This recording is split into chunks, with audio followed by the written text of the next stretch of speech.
فرعون کسی ایک شخص یا کردار کا نام نہیں، یہ اس رویے اور ذہنیت کا نام ہے جو اللہ کی زمین پر خدا بن بیٹھنے والوں کا خاصہ بن جاتی ہے۔ دوسروں کی زندگیوں سے متعلق بے رحمانہ فیصلے کرتے ہوئے یہ لوگ بھول جاتے ہیں کہ فرعونوں کا انجام ہمیشہ عبرتناک ہوا کرتا ہے۔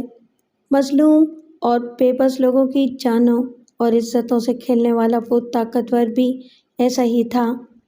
وہ دوسروں کی نسلیں ختم کرنے کا دعویٰ کرتے نہ تھکتا تھا، خود اپنی اولاد کے مقابلے میں اسے جائیداد زیادہ عزیز تھی۔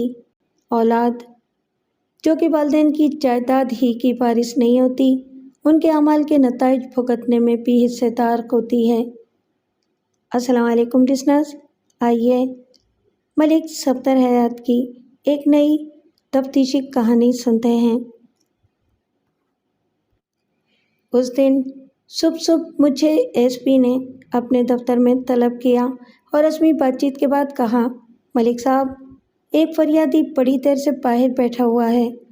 وہ کہتا ہے کہ اس کی بیٹی اغوا ہو گئی ہے۔ مجھے یہ بات سن کر تعجب ہوا، کیونکہ اصولی طور پر ایس پی کو چاہیے تھا کہ فریادی کو تھانے بھیج دیتا، اور وہ عام طور پر ایسا ہی کرتا تھا۔ شاید وہ خاص قسم کا فریادی تھا۔ ٹھیک ہے سر، میں نے کہا، میں رپورٹ درج کر کے تفتیش شروع کر دیتا ہوں۔ ایس پی نے اپنے پی اے کو بلا کر کہا کہ باہر جو فریادی بیٹھے ہوئے ہیں ان کو اندر بھیج دے۔ تھوڑی دیر بعد ایک عورت سمیت 4 آدمی اندر داخل ہوئے۔ ان کی وضاحت سے میں نے اندازہ لگایا کہ وہ سمیدار تھے۔ ان کے چہروں پر فکر مندی پائی جاتی تھی۔ ملک صاحب، یہ چودھری کرم دین ہے، ایس پی نے کہا، باریک شخص کی طرف اشارہ کرتے ہوئے۔ اس نے پگڑی باندھ رکھی تھی اور حلیے سے خاصا وضعدار شخص لگتا تھا۔ یہ کہتا ہے کہ اس کی بیٹی کو رانا مختوم حسین نے اغوا کر لیا ہے۔ رانا مختوم حسین کا نام میرے لیے اجنبی نہیں تھا۔ وہ اپنے علاقے کا بہت بااثر اور جابر جاگیردار تھا۔ اس کے علاقے کے چھوٹے موٹے زمیندار اس سے ڈرتے تھے اور کوئی بڑا کام اس کی مرضی کے بغیر نہیں کر سکتے تھے۔ یہاں تک کہ اکثر شادیاں بھی اسی کی مرضی سے طے ہوتی تھیں۔ اس کا مطلب یہ تھا کہ فریادی خاص قسم کا نہیں بلکہ ملزم خاص قسم کا تھا۔ رانا مختوم حسین کے تعلقات بہت اوپر تک تھے اور ایس پی اس پر ہاتھ ڈالتے ہوئے بہت گھبراتا تھا۔ جناب، ہمیں پورا یقین ہے کہ سعیدہ کو مختوم حسین نے ہی اٹھوایا ہے، چودھری کرم دین کے ساتھ آنے والے نوجوان نے کہا۔ میرے استفسار پر اس نے اپنا نام ظہیر احمد بتایا اور وہ کرم دین کا بڑا بیٹا تھا اور بڑے ہی غصے میں تھا۔ میں نے پوچھا، مختوم حسین نے لڑکی کیوں اٹھوائی ہے؟ کیا اس کو تم لوگوں سے کوئی شکایت ہے؟ چودھری کرم دین نے کہا، ملک صاحب، یہ تو آپ ایسی ہی بات پوچھ رہے ہیں کہ کتا بھونکتا کیوں ہے۔ آپ کو اچھی طرح پتہ ہے کہ اس خبیث کا تو کام ہی یہی ہے۔ اس کی ان حرکتوں کی وجہ سے کتنے ہی گھر برباد ہو گئے ہیں۔ پتہ نہیں ایسے لوگوں کو خدا کیوں ڈھیل دے دیتا ہے۔ میں نے ایس پی صاحب سے پوچھا، سر، آپ کی کیا رائے ہے؟ پرچہ کاٹ دیں یا پہلے تھوڑی سی پوچھ گچھ کر لیں؟ پرچہ کاٹنے سے بات لمبی ہو جائے گی، ایس پی نے کہا۔ یہ لوگ چاہتے ہیں کہ پرچہ کاٹے بغیر لڑکی بازیاب ہو جائے۔ آپ مختوم حسین کے پاس چلے جائیں اور اس سے کہیں کہ اپنا اثر و رسوخ استعمال کر کے لڑکی کو گھر پہنچا دے۔ میں نے چودھری کرم دین سے پوچھا، تم چاچا پرچہ کیوں نہیں کٹوانا چاہتے ہو؟ ملک صاحب، مجھے ایک بات بتائیے، میں پرچہ کٹوا دیتا ہوں، کیا آپ مختوم حسین کو عدالت سے سزا دلوا سکتے ہیں؟ چودھری، سزا دینا عدالت کا کام ہے۔ میں نے اس کے سوال کا براہ راست جواب دینے سے گریز کرتے ہوئے کہا، جو ہمارا کام ہے وہ ہم کریں گے۔ دوسری بات یہ ہے جی کہ اس علاقے کا کوئی بندہ مختوم حسین کے خلاف گواہی نہیں دے گا، اور اگر کوئی تیار بھی ہو گیا تو اس کی لاش بھی نہیں ملے گی۔ ہماری بیٹی گھر آ جائے، ہمارے لیے تو یہی بات کافی ہے۔ جناب، مختوم حسین نے کئی لوگوں کے منہ پر کالک مل دی ہے، ظہیر احمد نے اپنے جوش کو دباتے ہوئے کہا۔ اسے کہیں کہ ان حرکتوں سے باز آ جائے، وہ بھی بیٹی والا ہے، کوئی سربراہ اس کی بیٹی پر بھی ہاتھ ڈال سکتا ہے۔ وہ ایسی باتیں نہ کر، باپ نے اسے ڈانٹا۔ ہم کمینے لوگ نہیں ہیں، پرائی بیٹیوں پر ہاتھ ڈالنا کمینے لوگوں کا کام ہے۔ چودھری کرم دین کی بیوی رحمت بی بی نے کہا، تھانے دار صاحب، مختوم حسین فرعون بنا ہوا ہے۔ جن لوگوں پر اس نے ظلم کیا ہے وہ آسمان کی طرف ہاتھ اٹھا اٹھا کر اسے بد دعائیں دیتے ہیں۔ تسی دیکھ لینا، اس شخص کا انجام بہت برا ہوگا۔ ہاں بی بی، ہر برے شخص کا انجام برا ہوتا ہے، میں نے کہا اور کرم دین کی طرف متوجہ ہوا۔ تمہارا پتہ کیا ہے؟ اس نے اپنے گاؤں کا نام بتا دیا۔ چھوٹے علاقوں میں گاؤں کا نام ہی کافی ہوتا ہے کیونکہ سب لوگ ایک دوسرے کو جانتے ہیں۔ میں نے اسے تسلی دی اور وعدہ کیا کہ میں اس کی بیٹی کی بازیابی کے لیے پوری کوشش کروں گا۔ دونوں میاں بیوی دعائیں دیتے ہوئے رخصت ہو گئے، تاہم ان کے نوجوان بیٹے کے تیور اچھے نہیں تھے۔ ایس پی صاحب نے مجھے کرسی پر بیٹھنے کا اشارہ کیا، پھر قدرے رازدارانہ لہجے میں بولا، مختوم حسین غصے کا بڑا تیز ہے، اس کے ساتھ حکمت سے بات کریں۔ اگر وہ ضد میں آ گیا تو لڑکی کی بازیابی مشکل ہو جائے گی۔ اس کو یہ نہ کہیں کہ اغوا کا الزام اس پر ہے، بلکہ یہ کہیں کہ مغویہ کی بازیابی کے سلسلے میں آپ کو اس کی مدد درکار ہے۔ ایک ظالم شخص کے متعلق یہ ایک سینئر افسر کا رویہ تھا۔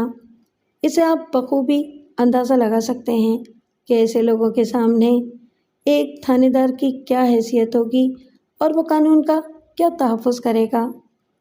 اگلے روز شام کے وقت میرا نا مختوم حسین کی حویلی پہنچ گیا۔ ایک ملازم نے مجھے حویلی کے کشادہ لان میں پہنچا دیا، جہاں جاگیردار اپنے جیسے چند معززین کے ساتھ لان چیئرز پر بیٹھا ہوا تھا۔ میز پر انواع اقسام کے پھل اور میوے چنے ہوئے تھے اور ایک طرف لمبی تڑی والا حقہ رکھا تھا۔ جاگیردار کے ساتھ میرے تعلقات کچھ خوشگوار نہیں تھے کیونکہ 2-3 مواقع پر میں نے اس کی خواہش کے مطابق کام نہیں کیا تھا۔ اس نے مجھے دیکھ کر تیوری چڑھائی مگر اٹھ کر میرے قریب آ گیا۔ کیا بات ہے ملک صاحب، آج ہماری حویلی کا راستہ کیسے بھول گئے؟ اس نے اپنی بھاری آواز میں کہا۔ اس کی عمر 55-56 سال کے لگ بھگ تھی۔ وہ چوڑے چکلے کندھوں والا لہیم شہیم آدمی تھا اور روبدار شخصیت کا مالک بھی۔ اس وقت وہ شیروانی میں ملبوس تھا جس کا صرف اندرونی بٹن بند تھا۔ اس کے کندھے پر ہولسٹر لٹک رہا تھا۔ ایس پی صاحب نے آپ کو سلام کہا ہے، میں نے اس کے ساتھ ہاتھ ملاتے ہوئے کہا، اور آپ سے ایک چھوٹا سا کام بھی کرنے کو کہا ہے، بشرطے کہ آپ مصروف نہ ہوں۔ کام آپ کا ہے یا ایس پی کا ہے؟ ایس پی صاحب نے یہ کام میرے سپرد کیا ہے، لیکن انہوں نے کہا تھا کہ میں آپ سے بھی مدد لے سکتا ہوں۔ کام کیا ہے؟ سعیدہ نامی ایک لڑکی اغوا ہو گئی ہے، اس کا کچھ پتہ نہیں چل رہا۔ اوئے، میں نے کیا کوئی لڑکیوں کا ٹھیکہ لے رکھا ہے؟ اس نے طنزیہ انداز میں برہمی سے کہا۔ کہیں آپ کو میرے کسی آدمی پر شک تو نہیں ہے؟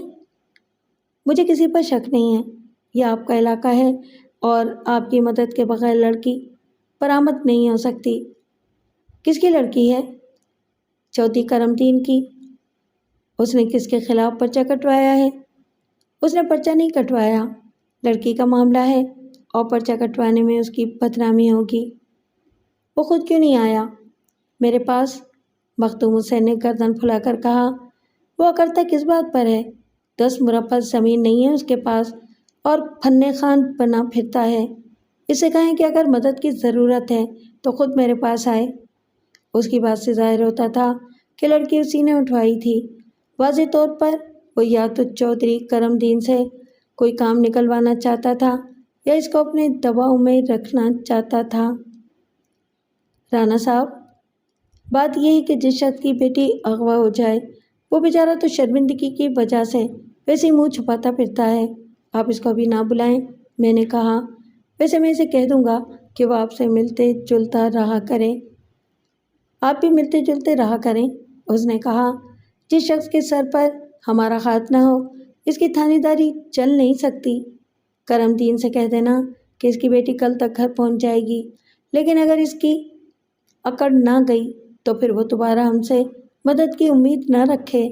رب رکھا، اس نے نہ تو مجھے بیٹھنے کے لیے کہا تھا اور نہ ہی کوئی خیر کا کلمہ اس کے منہ سے نکلا تھا۔ اس کی باتوں سے اندازہ ہوتا تھا کہ وہ برملا لڑکی کے اغوا کا اقرار کر رہا تھا اور دھمکی دیتے ہوئے اسے آزاد کرنے کا وعدہ کر رہا تھا، لیکن میں ایک محافظ قانون ہونے کے باوجود اس کے سامنے بے بس تھا۔ ایس پی صاحب اپنی کرسی پر بیٹھے ہوئے اس جابر شخص سے خوفزدہ تھے، تو میری کیا حیثیت تھی اور میں کس طاقت کے زور پر اس پر ہاتھ ڈال سکتا تھا؟ اگلے روز چودھری کرم الدین کی بیٹی سعیدہ، جس کی عمر صرف 18 سال تھی، اپنے گھر پہنچ گئی۔ اس کی حالت نیم پاگلوں جیسی ہو رہی تھی۔ چاکیدار یا اس کے کارندوں نے اس معصوم لڑکی پر جو ظلم توڑا تھا، الفاظ میں اس کی کیفیت کو بیان نہیں کیا جا سکتا۔ چند ہفتوں کے بعد چودھری کرم الدین سے میرا آمنا سامنا ہو گیا۔ اس نے مجھے سلام کیا اور رسمی کلمات کے بعد آگے بڑھ جانا چاہا، لیکن میں نے اسے روک لیا اور بیٹی کے بارے میں پوچھا۔ اس کی آنکھوں میں آنسو آ گئے۔ بولا، ملک صاحب، میں کیا کہوں؟ کس کے آگے فریاد کروں؟ میری ہیرے جیسی بیٹی نیم پاگل ہو گئی ہے، ہر وقت گمسم بیٹھی رہتی ہے، نہ ہنستی ہے نہ بولتی ہے، کبھی کبھی آدھی رات کو چیخیں مارتی ہوئی اٹھ جاتی ہے، نیند میں بھی یہ دہشت اس کا پیچھا نہیں چھوڑتی۔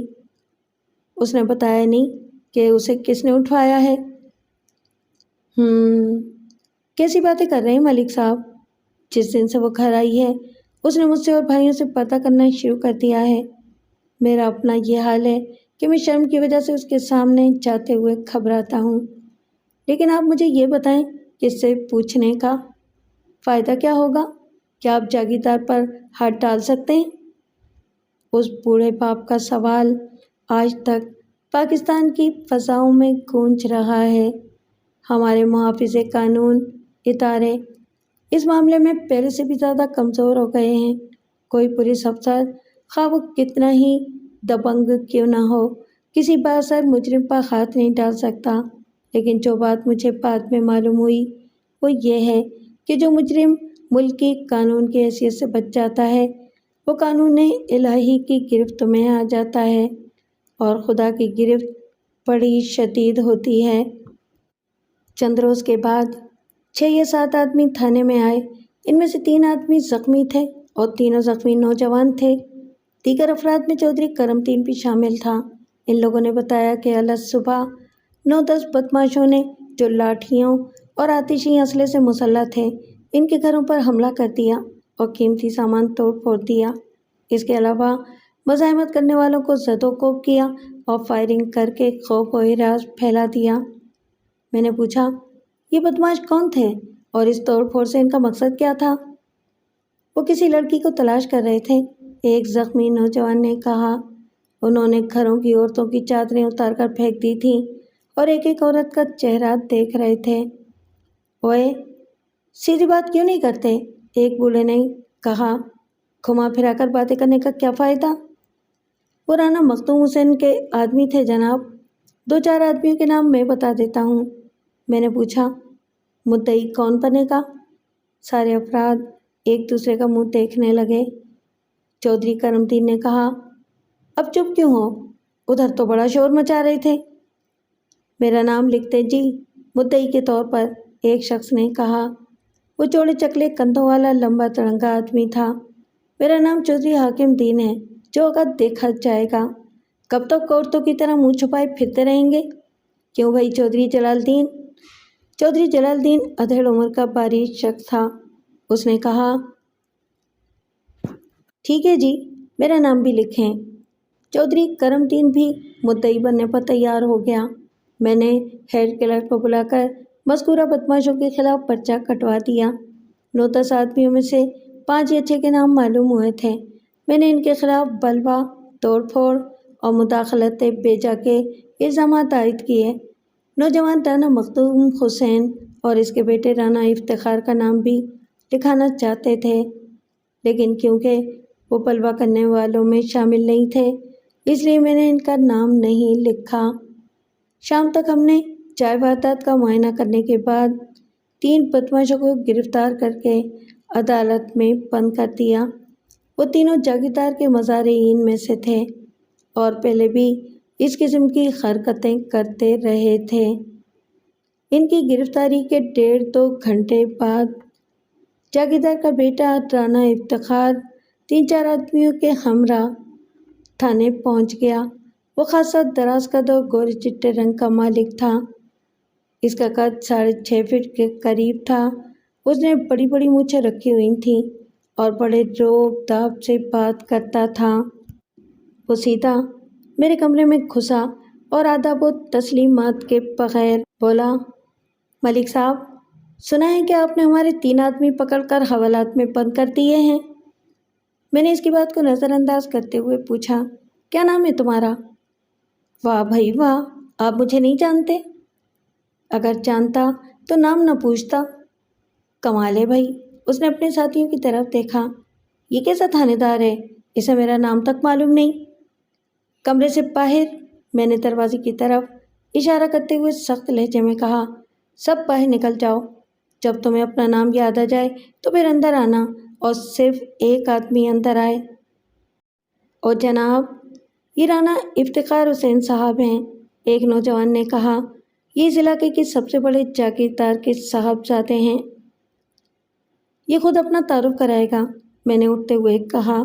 جاگیردار کی خیرات کھانے والا تھانے دار یہاں سے جا چکا ہے۔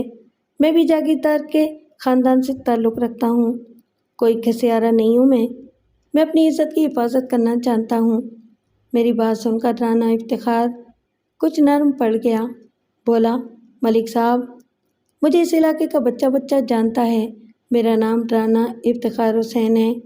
آپ سے ایک دفعہ پہلے بھی ملاقات ہو چکی ہے اور آئندہ بھی ہوتی ہی رہے گی۔ آج شام آپ نے جن آدمیوں کو گرفتار کیا ہے وہ ہمارے آدمی ہیں، ان کو رہا کر دیں۔ کیوں؟ میں نے سخت لہجے میں پوچھا۔ اس لیے کہ وہ ہمارے آدمی ہیں۔ رانا کا لہجہ ایک بار پھر سخت ہو گیا۔ کمال ہے، اتنی سیدھی سی بات آپ کی سمجھ میں نہیں آ رہی؟ رانا افتخار، میری ایک بات کا جواب دو، میں نے کہا۔ اگر 4-5 آدمی تمہارے گھر میں گھس کر توڑ پھوڑ کریں تو کیا تم ان کو بھی رہا کرانے کی کوشش کرو گے؟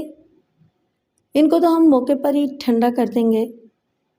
ان 3 آدمیوں نے بھی یہی حرکت کی ہے، چند شریف لوگوں کے گھروں میں گھس کر توڑ پھوڑ کی، مردوں کو مارا پیٹا اور عورتوں کو بے عزت کیا۔ ملک صاحب، جاگیردار کی حویلی اور ٹپر بازیوں کی پٹریوں میں بڑا فرق ہوتا ہے۔ انسان کی عزت اور حقوق میں کوئی فرق نہیں ہے۔ قانون ہر انسان کو برابر کا تحفظ فراہم کرتا ہے۔ او ملک صاحب، چاند پر بیٹھ کر باتیں نہ کریں، زمین پر اتر کر دیکھیں، ہم اس دھرتی کے بادشاہ ہیں، ہمیں دیکھ کر لوگ راستہ چھوڑ دیتے ہیں۔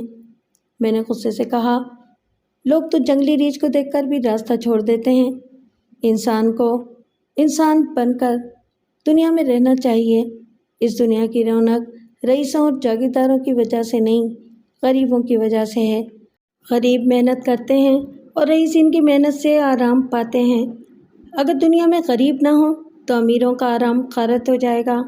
ان کو وہ سب چھوٹے چھوٹے کام کرنے پڑیں گے جن کاموں کی وجہ سے وہ غریبوں کو کمی کمین کہتے ہیں۔ اس لیے ہر رئیس اور جاگیردار کو ان چھوٹے لوگوں کی قدر کرنی چاہیے۔ وہ 24-25 سال کا نوجوان آدمی تھا اور ابھی وہ ان باتوں کو سمجھنے کی صلاحیت نہیں رکھتا تھا۔ اس نے کہا، یہ باتیں آپ کسی اور کو سمجھائیں، میں اپنے 3 آدمیوں کو لینے آیا ہوں۔ اگر آپ ان کو نہیں چھوڑیں گے تو ہمیں اوپر جانا پڑے گا۔ بندے تو آپ کو ہر حال میں چھوڑنے پڑیں گے، میرے کہنے پر چھوڑ دیں تو زیادہ اچھا ہوگا۔ بات اس کی کسی حد تک ٹھیک تھی۔ میں نے کہا، اپنے آدمیوں کو باہر بھیج دو، میں تم سے علیحدگی میں بات کرنا چاہتا ہوں۔ اس نے تھوڑے سے تذبذب کے بعد اپنے ساتھیوں سے کہا، تم لوگ باہر جا کر تازہ ہوا کھاؤ، میں بھی آتا ہوں۔ اس کے 2 ساتھی باڈی گارڈ اور 2 دوست تھے۔ ایک دوست جس کا نام انور علی تھا باہر جانے پر راضی نہیں تھا۔ میرا اور افتخار کا کوئی پردہ نہیں ہے، اس نے کہا۔ وہ افتخار سے 3-4 سال بڑا تھا اور خاصا خوش شکل نوجوان تھا۔ ہم ایک دوسرے سے کوئی بات نہیں چھپاتے ہیں۔ اچھا، میں نے اس کی طرف دیکھا تو محسوس کیا کہ اس کے چہرے پر کچھ الجھن پائی جاتی تھی، یا شاید وہ کسی وجہ سے پریشان تھا۔ میں نے پوچھا، تم افتخار کے کیا لگتے ہو؟ میں میاں نوازش علی کا بیٹا ہوں، اس نے کہا، اور میرا خیال ہے کہ میرے والد کا نام آپ کے لیے اجنبی نہیں ہوگا۔ نوازش علی کا نام میرے لیے واقعی نیا نہیں تھا۔ وہ تحصیلدار تھا اور خاصا بااثر آدمی تھا۔ انور علی نے میرے سوال کا جواب دینے کے بجائے اپنے باپ کا تعارف کرا دیا تھا۔ اس کا مطلب یہ تھا کہ وہ رانا افتخار کا رشتہ دار نہیں تھا، فقط دوست تھا۔ بات یہ ہے برخوردار کہ رازداری کی خواہش رانا افتخار کی نہیں، میری ہے۔ میں نے کہا، میں علیحدگی میں بات کرنا چاہتا ہوں، اس لیے تم بھی باہر جا کر ہوا کھاؤ۔ اس نے مدد طلب نظروں سے افتخار کی طرف دیکھا اور پھر پوچھا، تم کیا کہتے ہو؟ کوئی بات نہیں، 2 منٹ کے لیے باہر چلے جاؤ، افتخار نے کہا۔ ملک صاحب کو بھی دل خوش کر لینے دو۔ انور علی سخت ناگواری کے ساتھ باہر چلا گیا۔ رانا افتخار، اصل معاملہ کیا ہے؟ میں نے پوچھا، یہ لوگ کیوں پرائے گھروں میں اکھاڑ پچھاڑ کرتے پھر رہے ہیں؟ پتہ نہیں، کوئی جھگڑا وگڑا ہو گیا ہوگا، اس نے جواب دیا۔ تاہم میں نے اندازہ لگایا کہ اس نے سچ نہیں بولا تھا۔ یہ جھگڑے والا معاملہ لگتا نہیں۔ میں نے سنا ہے کہ یہ لوگ کسی لڑکی کو تلاش کر رہے تھے، عورتوں کی چادریں کھینچ کھینچ کر دیکھ رہے تھے۔ کیا کوئی لڑکی اغوا ہو گئی ہے؟ میں اس سوال کا جواب نہیں جانتا، اب ہمارے آدمیوں کو چھوڑ دیں۔ اس نے جس انداز میں اچھل کر جواب دیا تھا، اس سے میرا یہ شک پختہ ہو گیا کہ ان کی کوئی لڑکی یا تو اغوا ہو گئی تھی اور یا پھر گھر سے بھاگ گئی تھی۔ اغلباً کسی نے انتقامی کارروائی کرتے ہوئے کسی لڑکی کو اغوا کر لیا تھا اور وہ معاملے کو پردے میں رکھتے ہوئے لڑکی کو تلاش کر رہے تھے۔ میں نے اندھیرے میں تیر چلاتے ہوئے کہا، رانا افتخار، لڑکی اس طرح نہیں ملے گی۔ تمہارے آدمی خالی ہاتھوں سے دریا سے مچھلی پکڑنے کی کوشش کر رہے ہیں۔ اگر کوئی ایسی ویسی بات ہو گئی ہے تو مجھے بتاؤ، میں تمہاری مدد کروں گا۔ ان لوگوں کی حرکتوں کی وجہ سے بجز بدنامی کے کچھ حاصل نہیں ہوگا۔ وہ چپ سا ہو گیا۔ قدرے توقف کے بعد اس نے پوچھا، آپ کو کس نے بتایا ہے کہ کوئی لڑکی گم ہو گئی ہے؟ تمہارے گرفتار شدہ آدمیوں نے۔ اچھا، اس کا چہرہ غصے سے سرخ ہو گیا۔ تو پھر ان کتوں کو بھی اندر ہی رکھیں اور خوب پھیٹی لگائیں، لیکن ایک بات سن لیں، انہوں نے آپ کو جو کچھ بتایا ہے وہ سراسر جھوٹ ہے۔ بات ختم کرتے ہی وہ کمرے سے نکل گیا۔ میں نے تینوں حوالاتیوں کو اپنے کمرے میں بلایا اور کہا، رانا افتخار ابھی ابھی تھانے سے گیا ہے۔ اس نے کہا ہے کہ تم تینوں کو خوب پھیٹی لگائی جائے، کیونکہ تم نے خاموشی سے لڑکی کو تلاش کرنے کے بجائے سارے علاقے میں ڈھنڈورا پٹوا دیا ہے۔ تینوں میں اکرم نامی ایک جوان کچھ سمجھدار لگتا تھا۔ اس نے کہا، جناب، ہم نے تو وہی کیا تھا جس کا ہمیں حکم دیا گیا تھا۔ آپ ہماری رانا صاحب سے بات کرا دیتے تو اچھا ہوتا۔ کیا حکم ملا تھا تمہیں؟ میں نے پوچھا۔ ہمیں 4-5 گھروں میں گھسنے کا حکم ملا تھا اور اصل کام نور محمد کے ذمے تھا۔ اصل کام تھا کیا؟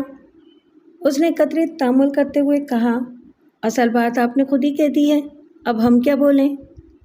یہ لڑکی جو گم ہوئی ہے، یہ ہے کون؟ رب دی سوں، سانو کچھ نہیں پتا۔ دوسرے جوان نے کہا، اسی تے جی کٹ پتلیوں کی طرح بھنگڑا پا رہے تھے، اصل کھیڑ کا رانا صاحب کو پتہ ہوگا۔ میں نے تینوں کو ایک ASI کے سپرد کرتے ہوئے کہا، یہ تینوں بدماش پرائے گھروں میں گھس کر بھنگڑا ڈالتے ہیں، آج رات ان کو تھانے میں بھنگڑا نچاؤ۔ اگلے 3 روز تک جاگیردار کے کنڈے مختلف گھروں میں چھاپے مارتے رہے، لیکن پہلے کے مقابلے میں انہوں نے کچھ شرافت کا مظاہرہ کیا، یعنی صرف اتنی شرافت دکھائی کہ کسی کا نقصان نہیں کیا۔ وہ گھروں میں گھس کر تلاشی لیتے اور تمام عورتوں کو صحن میں کھڑا کر دیتے۔ نور محمد نامی شخص جو جاگیردار کے خاص ملازموں میں سے تھا، عورتوں کے چہرے دیکھتا اور انہیں جانے دیتا۔ ان کارروائیوں کی وجہ سے علاقے میں یہ بات مشہور ہو گئی تھی کہ کوئی خاص عورت حویلی سے بھاگ گئی تھی، لوگ اس خبر پر خوش بھی تھے اور متجسس بھی۔ وہ جاننا چاہتے تھے کہ بھاگنے والی عورت کون تھی۔ اس سلسلے میں کافی کہانیاں مشہور ہو رہی تھیں اور سب سے زیادہ مشہور ہونے والی کہانی یہ تھی کہ جاگیردار نے ہیرا منڈی کی ایک نوعمر رقاصہ کو زبردستی حویلی میں بند کر رکھا تھا اور وہ رقاصہ موقع پا کر فرار ہو گئی تھی۔ چوتھے روز جاگیردار نے مجھے حویلی میں بلوایا۔ میں اس کا چہرہ دیکھتے ہی سمجھ گیا کہ وہ بہت پریشان تھا۔ اس نے مجھے بیٹھنے کے لیے کہا اور بیٹھک میں موجود افراد کو، جن میں اس کا باڈی گارڈ بھی شامل تھا، باہر بھیج دیا۔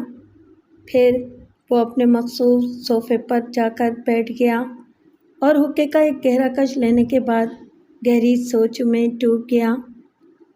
ملک صاحب، کسی کتے کے بچے نے حویلی کی دیوار پر پیشاب کر دیا ہے، اس نے طویل توقف کے بعد کہا اور میرے تبصرے کا انتظار کرنے لگا، لیکن میں کچھ نہیں بولا کیونکہ جو کچھ اس نے کہا تھا وہ میری دانش میں ایک بے معنی سی بات تھی۔ کچھ دیر کے بعد اس نے کہا، میں ایک مشکل میں پھنس گیا ہوں۔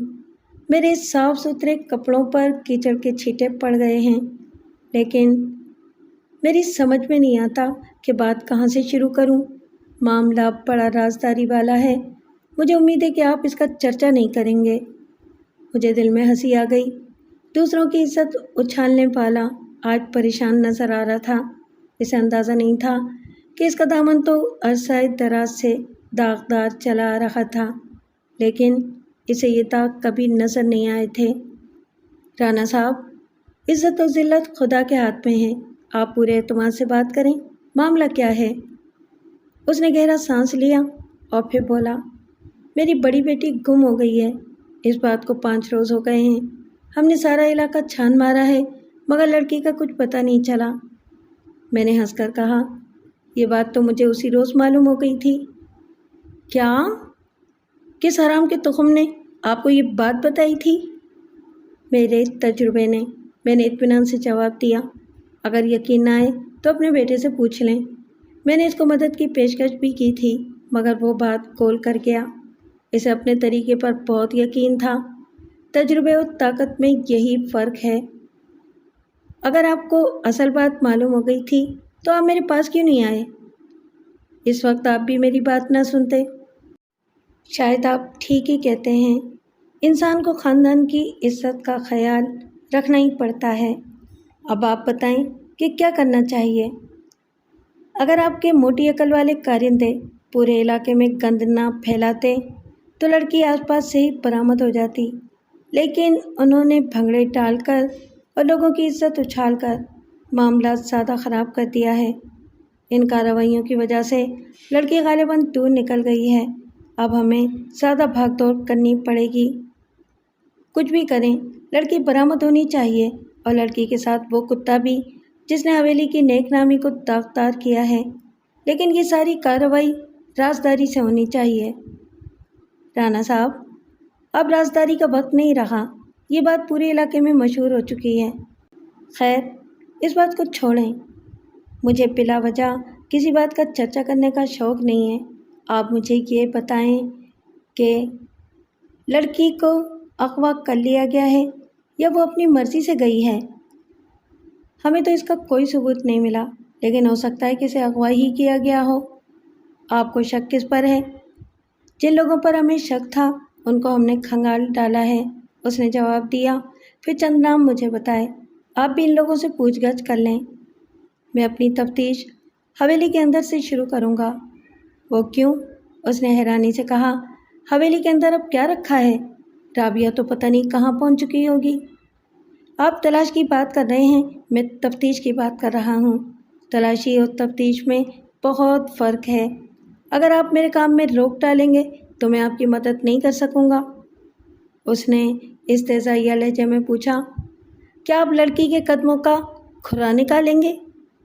میں اس کے خیالات کا کھرا نکالنے کی کوشش کروں گا، میں نے اٹھتے ہوئے کہا۔ آپ مجھے اجازت دیں، اگر آپ اس معاملے کی تفتیش کرانے میں دلچسپی رکھتے ہوں تو پیغام بھیج کر مجھے بلوا لیں۔ وہ کچھ دیر خاموش بیٹھا رہا، پھر بولا، ٹھیک ہے، آپ جیسے چاہیں ویسے کریں۔ اگرچہ میں کسی پروگرام کے تحت وہاں نہیں گیا تھا، تاہم میں نے فیصلہ کیا کہ ایک دو افراد سے مل لینا مناسب نہ ہوگا۔ سب سے پہلے میں نے اس کی بیٹی کا کمرہ دیکھنے کی خواہش ظاہر کی۔ اس نے مجھے رکنے کے لیے کہا اور اندر جا کر ایک ملازمہ کو میرے پاس بھیج دیا جو مجھے رابعہ کے کمرے میں لے گئی۔ وہ خوب سجا ہوا کمرہ تھا۔ ایک طرف عمدہ سی مسہری لگی ہوئی تھی اور دیگر فرنیچر بھی اعلیٰ کوالٹی کا تھا۔ جو ملازمہ مجھے وہاں لائی تھی وہ عمر رسیدہ عورت تھی۔ میں نے اس سے چند سوالات کیے جن کے وہ کوئی تسلی بخش جواب نہ دے سکی، تاہم اس نے بتایا کہ میں رابعہ بی بی کی خاص ملازمہ سے بات کر لوں، اس کو ان باتوں کا علم ہوگا۔ میرے کہنے پر وہ رابعہ کی ملازمہ کو بلانے اندر چلی گئی۔ میں گھوم پھر کر کمرے کا جائزہ لینے لگا۔ ہر چیز سلیقے سے رکھی ہوئی تھی اور وہاں کوئی ایسا نشان نہیں تھا جس سے رابعہ کی گمشدگی پر روشنی پڑتی۔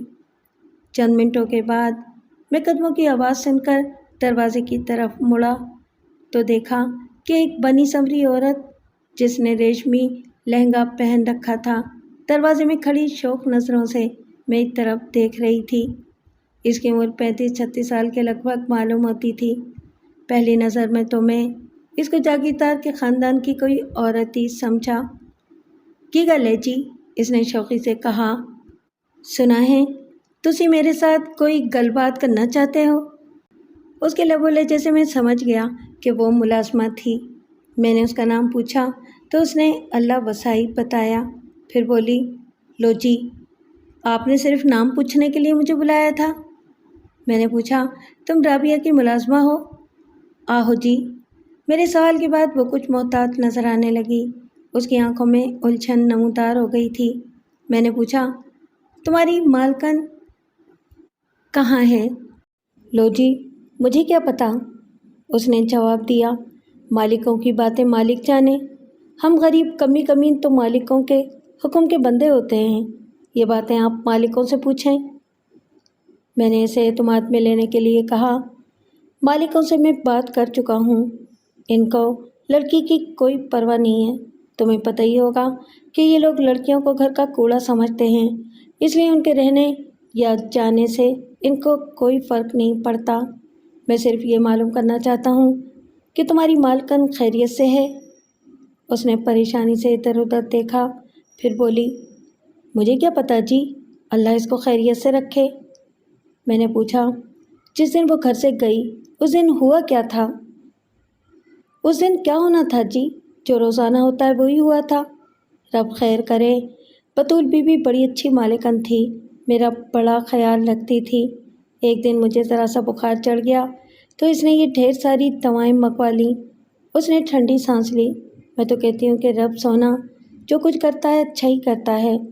لو جی، میں چلی، میں نے ابھی بہت سارے کام کرنے ہیں، میاں جی کا حقہ بھی تازہ کرنا ہے۔ بیٹھ جا، میں نے دوستانہ لہجے میں کہا، تیرے ساتھ ابھی میں نے بہت سی باتیں کرنی ہیں، حویلی میں حقہ تازہ کرنے والے بہت ہیں۔ تم نے لہنگا تو بڑا زبردست پہنا ہوا ہے۔ وہ شرما کر بولی، آپ تو مخول کر رہے ہیں، کسی نے سن لیا تو کیا ہوگا؟ کوئی نہیں سنتا، میں دھیمی آواز میں بولا، میں نے جاگیردار کی اجازت سے تمہیں یہاں بلوایا ہے۔ لہنگا تمہارا واقعی بڑا ٹھاٹدار ہے، کتنے میں خریدا تھا؟ ہم نے کپڑے لتے کبھی نہیں خریدے، یہ لہنگا مجھے جاگیردارنی نے دیا تھا۔ بڑی ٹور ہے تمہاری، میں نے کہا۔ وہ خوش ہو گئی، اس کی جھجک بھی قدرے دور ہو گئی۔ میں نے اصل بات کی طرف آتے ہوئے پوچھا، رابعہ بطول کتنے بجے گھر سے گئی تھی؟ اس ویلے عصر کی بانگ ہو رہی تھی، اس نے بے خیالی میں جواب دیا۔ میں بھی اس کے ساتھ تھی۔ ادھر چودرانی کے گھر میں کوئی میلاد شیلاد ہو رہا تھا۔ پھر کیا ہوا؟ تھوڑی دیر کے بعد بطول بی بی نے مجھے واپس جانے کے لیے کہا۔ میں نے پوچھا، آپ اکیلی کیسے آئیں گی؟ اس نے کہا کہ وہ چاچی سغراں کے ساتھ آ جائے گی۔ لو جی، میں حویلی آ گئی۔ اس کے بعد مجھے کچھ پتہ نہیں کہ کیا ہوا تھا۔ رابعہ بی بی گھر نہیں پہنچی؟ پتہ نہیں جی، اگلی صبح میں اس کو جگانے کے لیے کمرے میں پہنچی تو یہ بسترا بالکل ٹھنڈا ٹھار پڑا تھا۔ میں نے جا کے جاگیردارنی سے پوچھا۔ اس کے بعد پوری حویلی میں کھپ پڑ گئی، کوئی ادھر بھاگا جا رہا ہے، کوئی ادھر بھاگا جا رہا ہے۔ جاگیردار میرے اوپر گرجنے برسنے لگے۔ لو جی، میرا کیا قصور؟ میں تو حکم کی بندی ہوں، مالک کہے بیٹھ جا تو بیٹھ جاتی ہوں، مالک کہے کھڑی ہو جا تو کھڑی ہو جاتی ہوں۔ بطول بی بی نے مجھے واپس جانے کا حکم دیا تو میں واپس آ گئی۔ آپ خود سوچیں کہ نوکر مالک کے سامنے اڑی تڑی کیسے کر سکتا ہے؟ چاچی سغرا کیا کہتی ہے؟ مجھے کیا پتا جی، میں کوئی تھانے دار نہیں لگی ہوئی ہوں جو سب سے پوچھ پرتیت کرتی پھروں۔ آپ خود جا کر اس سے پوچھ لیں، ادھر حویلی کے ساتھ ہی اس کا گھر ہے۔ ایک بات بتانے کا مجھے خیال نہیں رہا کہ رابعہ بطول کی خوابگاہ کو تالا لگا ہوا تھا اور جاگیردانی نے یہ تالا خود کھولا تھا۔ جب میں اللہ وسائی سے پوچھ گچھ کر رہا تھا تو ایک 10-12 سالہ لڑکی کمرے میں داخل ہوئی اور اللہ وسائی کے کان میں کچھ کہا۔ اللہ وسائی نے اس کی بات سنی تو اس کے چہرے پر ہلکی سی تشویش نمودار ہو گئی، لیکن وہ چالاک عورت تھی، اس لیے اپنی تشویش چھپانے کے لیے میری طرف دیکھ کر مسکرانے لگی۔ کیا بات ہے؟ میں نے پوچھا۔ لو جی، میں بھی کتنی جھلی ہوں، اس نے کہا۔ آپ کو لسی پانی کا تو پوچھا ہی نہیں۔ بات ختم کرتے ہی وہ اٹھی اور دروازے کی طرف جانے کے بجائے ایک دیواری شیلف کی طرف بڑھی۔ وہاں 2 خوبصورت گلدان رکھے ہوئے تھے جن کے اندر سوکھے ہوئے گلدستے نظر آ رہے تھے۔ اس نے دونوں گلدان اٹھا لیے اور خود کلامی کے انداز میں بولی، ہائے بطول بی بی کے غم میں ہر شے سوکھ گئی ہے، کسی نے گلدستے بھی نہیں بدلے۔ تسی بیٹھو جی، میں لسی لے کر آتی ہوں۔ جب وہ دروازے کے قریب پہنچی تو مجھے خیال آیا کہ وہ گلدان کیوں اٹھا کر لے جا رہی تھی۔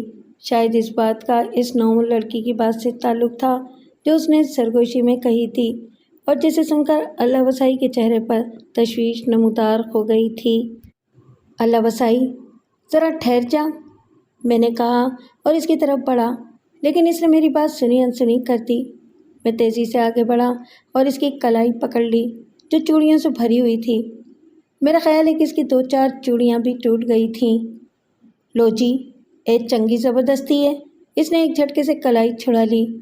وہ خاصی جیدار عورت تھی، کلائی تو اس نے چھڑا لی لیکن گلدان اس کے ہاتھ سے چھوٹ گیا۔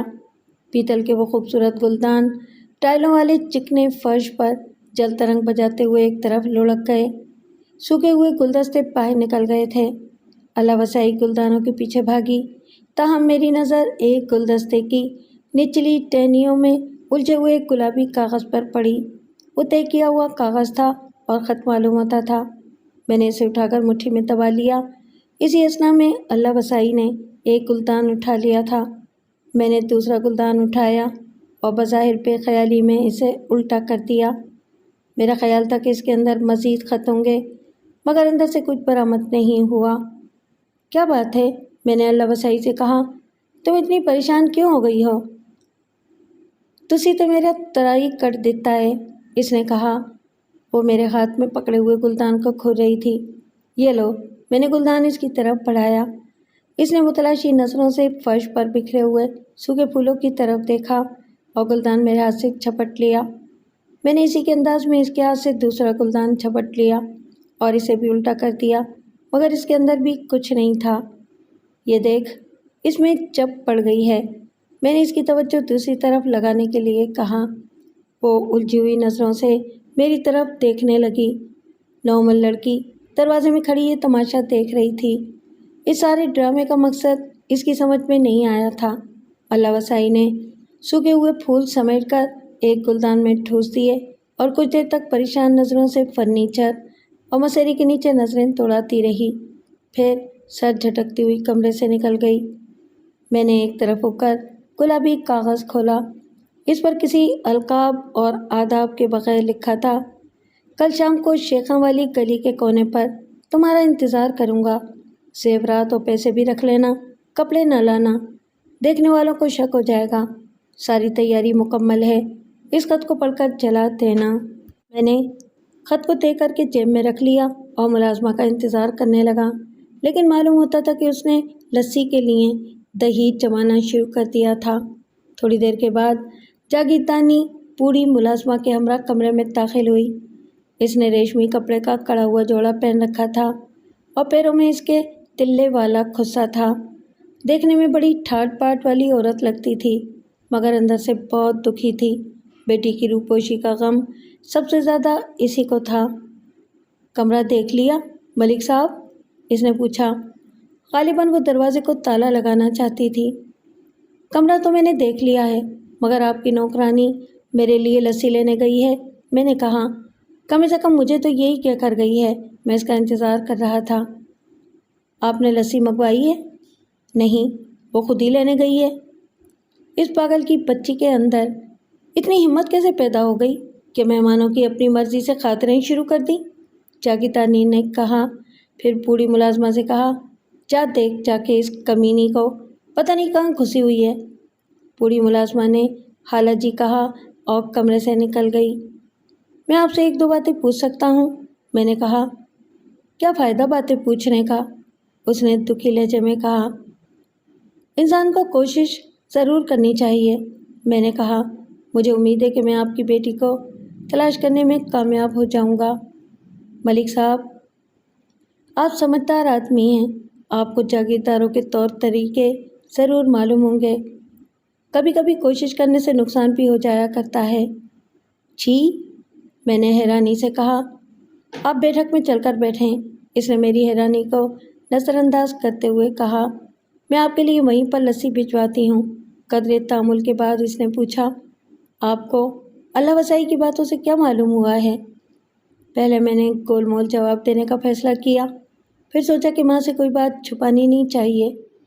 میرا اندازہ یہ ہے کہ رابعہ اپنی مرضی سے گئی ہے، میں نے جواب دیا۔ آپ ہوشیار تھانے دار ہیں، اس نے گہرا سانس لیا۔ یہ بات رانا صاحب کو نہ بتائیں، ان کو پہلے ہی اس بات کا شک ہے۔ آپ ان کے شک کو پکا نہ کریں، اور اگر رابعہ کا پتہ چل جائے تو پکڑ دھکڑ کرنے سے پہلے مجھ سے مشورہ کر لیں۔ میں نے اس بات میں سر ہلا دیا۔ آپ کو یہ بات یقیناً معلوم ہوگی کہ جاگیردار اور پٹیرے بیٹیوں کو زحمت سمجھتے ہیں، اور جس علاقے کی میں بات کر رہا ہوں وہاں زمین کے چند ٹکڑے بیٹی سے زیادہ اہمیت رکھتے ہیں۔ اگر زمین اور بیٹی خطرے میں ہوگی تو باپ بیٹی کو زمین پر قربان کر دے گا، یا بیٹی کو خطرے میں چھوڑ دے گا، زمین کو بچا لے گا۔ میں کمرے سے باہر نکل کر بیٹھک کی طرف بڑھا تو دہانی طرف برآمدے کے کونے پر میری نظر اللہ وسائی پر پڑ گئی۔ وہ کسی نوجوان سے باتیں کر رہی تھی۔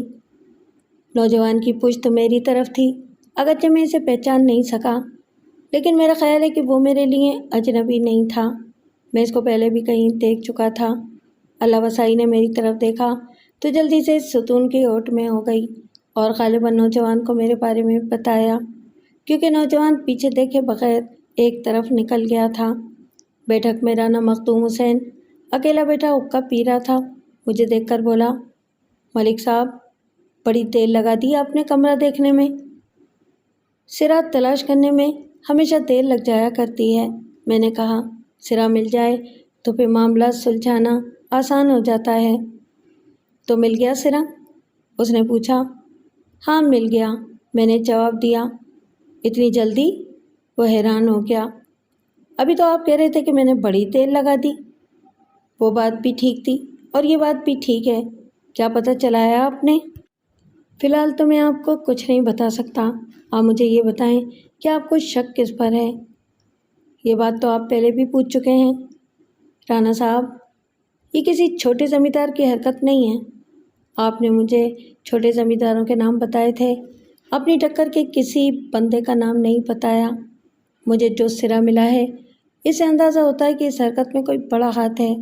جس شخص نے یہ حرکت کی ہے اس کی حویلی کے اندر تک رسائی ہے، اس لیے میں چاہتا ہوں کہ آپ اس معاملے پر غور کریں، اور اگر آپ کو کسی شخص پر شک ہو تو مجھے اطلاع دے دیں۔ دوسری بات یہ ہے کہ میں حویلی کے 2-4 نوکروں کو پوچھ گچھ کے لیے تھانے لے جانا چاہتا ہوں۔ یہ نہیں ہو سکتا، اس نے فوراً کہا۔ حویلی کا کوئی آدمی تھانے نہیں جائے گا۔ اگر آپ کو ہمارے کسی نوکر پر شک ہے تو ہمیں بتائیں، ہم خود اس کا بندوبست کر لیں گے۔ آپ جو بندوبست کریں گے اس سے آپ کی بیٹی کی تلاش میں کوئی مدد نہیں ملے گی۔ باقی آپ اپنی حویلی کے مالک ہیں، میں آپ کو کسی بات پر مجبور نہیں کر سکتا۔ میں آپ کو سوچ کر جواب دوں گا، اس نے مجھ سے کہا۔ ویسے آپ اپنا کام جاری رکھیں، اور اگر آپ کو لڑکی کی کوئی سنگن ملے تو چپ چاپ میرے پاس آ جائیں۔ اس معاملے میں کوئی شور شرابہ نہیں ہونا چاہیے، اور یہ لیں،